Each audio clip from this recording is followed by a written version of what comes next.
internet, eu também fui Mike Deodato por um dia.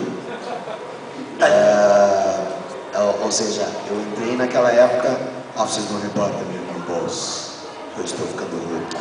Essa história hoje é publicada, Daniel?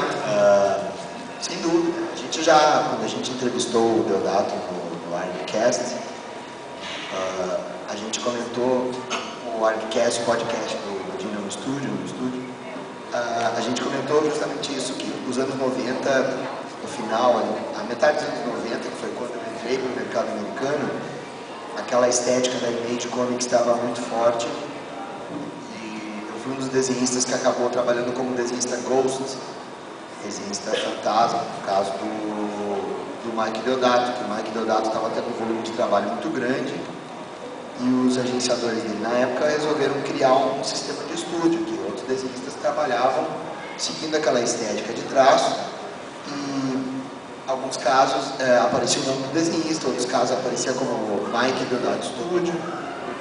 No meu caso, por exemplo, sempre havia também, às vezes, erro na grafia do nome, por isso que eu acabei virando HDR, para facilitar.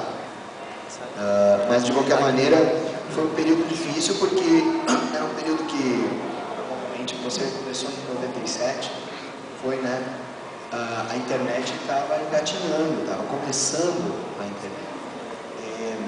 Não tínhamos banda larga para poder fazer o upload das páginas. Nem larga e nem estreita. Nem banda, né? Que dirá estreita.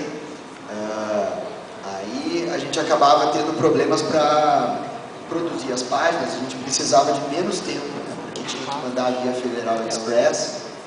Então, foi uma loucura só, né? E foi um período também que eu estava começando a experimentar outros gêneros, como é o caso do mangá.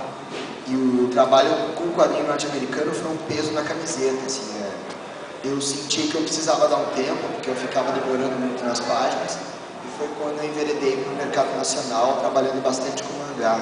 Eu dei um tempo no mercado de comics, no mercado brasileiro, no mercado americano, e no mercado brasileiro eu comecei a trabalhar com mangá.